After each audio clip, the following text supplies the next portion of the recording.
Hi Mike, thank you for coming onto this video for me and talking about Global STEM Awards. So can you just give us a bit of outline about who you are and what Global STEM Awards are about? Hi Sid, yeah, and thanks for the invitation to join you or talking about Global STEM Awards. So the awards were set up really for two main purposes. First of all, I was very keen that children got engaged with STEM activities and they enjoyed them, and I know they find them exciting. But in there they had to look at the global context of the kind of projects they're working on to give them a flavour of what was happening around the world from a STEM point of view. And secondly, we felt it was really important that the careers were in there. So under each project the children do for the awards, they have to consider the careers of the people that make those projects happen in real life. So the awards are there to reward the children for doing the great projects they're working on. But it's not just about that, it's also about the charity STEM Without Borders, because the award directly feeds into the charity. So income from the award supports the charitable work in Cambodia that we're doing. And we're doing that in one particular village school in Cambodia, where we're looking to increase the opportunities for their children in STEM education. Brilliant, that sounds amazing. So how long has the Global STEM Awards been going on for? So the award was officially established in 2018, so only last year, but it's taken about 2 years in development prior to that. So, and the way we run the award is we work with partners such as Redfern Electronics, who partner in provision of resources. We work with Denford Engineering, who are a partner in the provision of the F1 in Schools Primary Challenge, which can be part of the award. We've just teamed up with Yorkshire Wildlife Trust, and we're using some of their projects to underpin the award. Practical Action have also come on board recently, and we're using their projects to go with the award. We're delighted that we've got Children's University on board, so Children's University accredit the bronze, and if children are doing Children's University passports and they do a bronze award, they can claim 6 hours on their passports for doing the Global STEM Award at bronze level. And finally, we have endorsement from Engineering UK, so if the children do the Global STEM Award, they can take that to the local Big Bang competition and use their projects as an entry route into the Big Bang competitions. Excellent. And you were previously a teacher as well? Yeah, so my background's in civil engineering for 10 years, so a proper STEM career, and then teaching design technology for 12 years. Apprentice training for about 6.5 years, and we set up the company about 4 years ago in 2015 to develop high quality STEM engagement activities. Excellent. And how does your award differ from CREST Awards? So those families that are familiar with CREST Awards, how is this different, and what would you say is your unique point for the Global STEM Awards? Yeah, so with the Global STEM Award, what we wanted was an award where the children could have any number of types of outcomes. So for instance, we didn't want children to necessarily just have to do a folder to demonstrate they've gained some knowledge or acquired some knowledge through that project they've worked on. We're saying you can do a presentation, you can do a video blog, you can do a posters on the walls. We're looking for a wide variety of creative outcomes. So we're very keen for that to be the essence of the Global STEM. It's not just about producing a written folder of work. We wanted the range of projects, even at primary level, to be quite wide open and include things like conservation. So we've got our conservation pathway here, and sorry, that's the conservation workbook, and we've got the conservation pathways, because we're very conscious in STEM. Sometimes it's seen as just being technical, like robots or physics end of STEM, but a lot of biologists out there looking to have STEM careers, and we thought that it's important to highlight those to the children. So we're looking for a wide variety of pathways. And finally, we wanted an award scheme that was appropriate to younger children that could have a number of projects that gave them the award. So like with CREST, for instance, you do one project for bronze, maybe 2 years later you do one for silver, and then one for gold sometime after that. With Global STEM Award, we said you can do up to 7 projects to get the gold award, and that can be over 2 years at the age of anywhere between 10 and 16, really. Is there a limit to when they have to complete the awards? No, there's no limit. I suspect, working with the schools I work with and the clubs, that the children would like to go from one to the next one. And we have talked to the schools about maybe doing the bronze award in 1 year, silver award the next year, and then gold award the year after that. We wanted to keep it really flexible and have it as a high quality recognition of the students' work.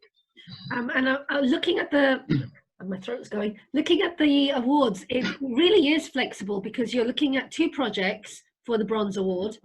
Yes. They get to pick themes and a location. Yes. So it kind of gets them thinking outside of the UK, outside of the box. Yeah. Absolutely. And they're also looking at careers, which I don't think comes up in the Crest Awards. I'm not 100% sure, but I don't, it doesn't, doesn't it? No. So No, for some years, go on, sorry. I was going to say, for some years, I believe that the careers element is something that's often missed out of a STEM project. Yeah. We do great things. We build wonderful bridges. We build wonderful, trying to think of an example now, catapults, trebuchets.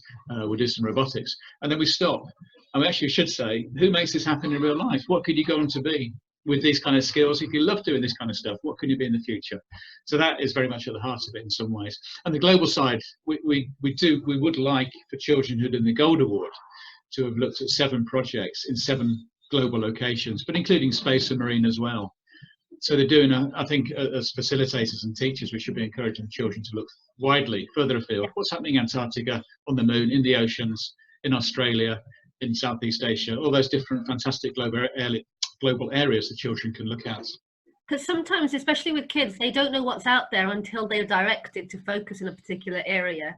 And sometimes they'll go, oh, I'm not interested in that, but then they'll look into it and they'll find it really fascinating. And it's the same with careers. Yes. You don't know what's out there until you're exposed to it, until you're aware of it. And I think running my radio show, Science with Sid, when we were interviewing lots of different engineers, interviewing lots of different scientists, we had a lot of calls going, oh, we didn't know what this involved. We didn't know that engineering was this cool, or it involved doing this.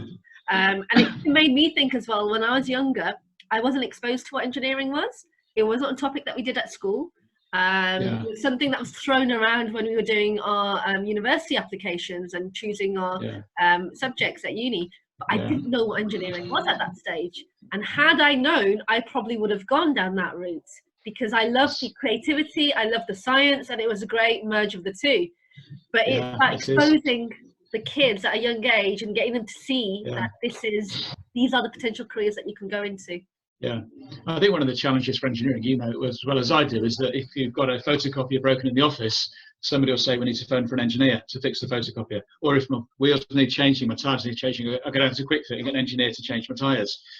That's not engineers. Like you said, engineers using the physics, the chemistry, the biology, the maths, creativity, teamwork, to solve really, do the design behind massive problems the world's facing. Really exciting stuff. It's like in the conservation pathway here. We tried to highlight kind of three careers for every activity. So here I've got, I'm just looking at behavioural ecologists, marine anti-poaching units, skippers on boats. We've got marine policy advisors. We've got environmental specialists in habitat conservation. We've got fisheries directors. I don't even know what that involves. So I think it's great that we kind of expose the kids from a young age into so we tend to work from ages 5 to 14, and they're all in the same group. So they all cover the same content. And a lot of the content is actually quite high level GCSE content. We just bring it down to younger kids. But I think a lot of our kids, especially the home educated kids, where we kind of do push them higher, they'd probably be able to cope fine. But I think it'll be interesting for you to see our projects once we submit them and see what you think. And I think definitely. I think the ethos of what you're doing as well fits in really well with home educating families, because it's all about flexibility, it's all about independent project work, it's about them taking leadership in what they're doing and their kind of projects. And then it's got the flexibility of having an outcome that suits them. So whether they want to do presentation, whether they want to do a video, whether they want to do just a booklet, it's their choice to kind of do that. And I think that's really nice, where it's not kind of in a worksheet, that's it. And really, you as a teacher facilitator, I was teaching myself, used to run Crest Awards. I felt perfectly capable of deciding the standard the children need to get the award. And also, different children put the same effort in and have different outcomes. I think that's really important to recognise in there as well. So we're rewarding effort, not necessarily beautifully polished outcomes.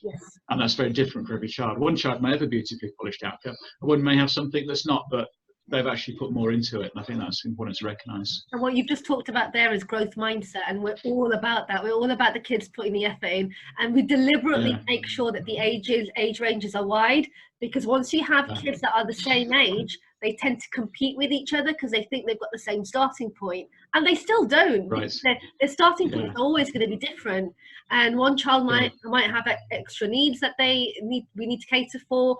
One child might have extra knowledge or support at home, and the other one might not. So I think it's nice for the kids to work in a collaborative environment, to understand that they're all starting at different starting positions, but we see the effort that they've put in, and we see that the change the journey that they've come on. So I think it's nice that you're talking about the effort rather than the outcome at the end. Thank you so much for the conversation, and yeah, I'm really excited. Well, that's great. Well, thanks for being interested, and I look forward to, well, I'll meet you in April anyway when I come down, but hopefully have a great Christmas and New Year, and talk to you soon. Yeah, bye. Bye. Thanks very much. Bye. Bye.